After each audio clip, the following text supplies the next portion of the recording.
Yeah, Mika, President-elect Biden is already facing calls from some in the Democratic Party to investigate and prosecute President Trump. One of the senior prosecutors in the Mueller investigation just also came forward and said that the next attorney general should hold Trump accountable for any criminal behavior in office, despite how divisive that could be for the country. What's the best move for the sake of the country, in your opinion?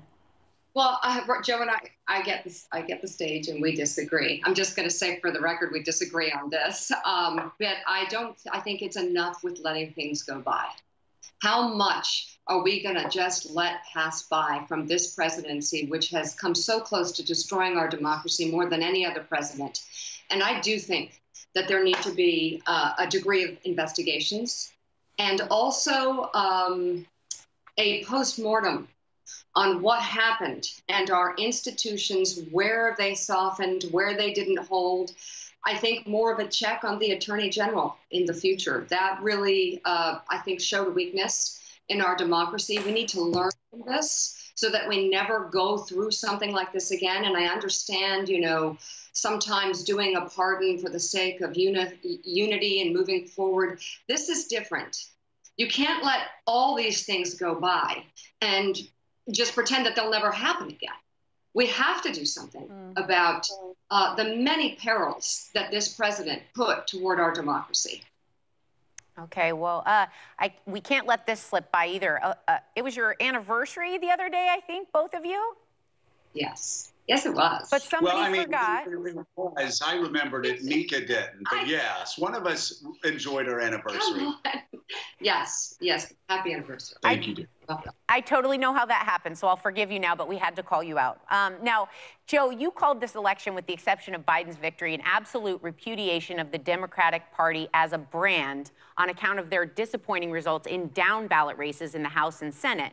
Now, I want to ask you both, if that's the case, does it make sense that Democratic leadership is staying the same, and how should Democrats correct course here? Well, the President of the United States is always the leader of the party. Joe Biden is going to chart a center-left course, a more moderate course.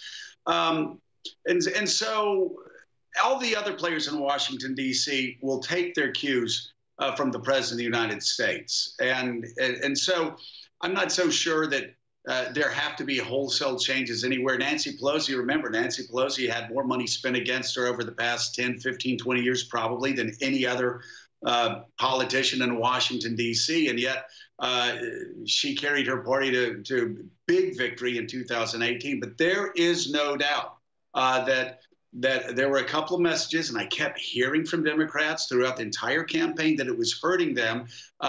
There were a couple of things. The defund the police, the calls for defunding the police had an impact, the ads. Socialism as a branding device, not good.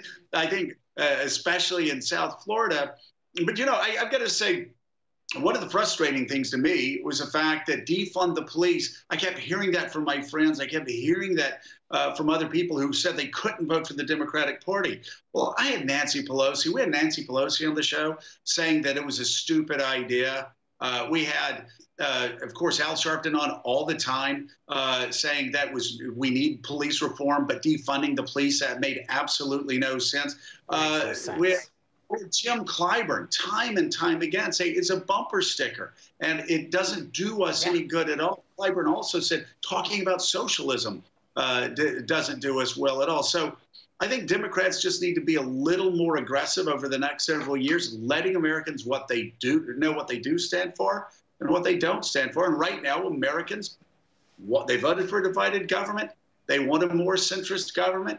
I think it's going to be the responsibility of both parties to look at the results and respond accordingly. Forgive me laughing. I can just see Mitch McConnell looking and thinking the way that you just described.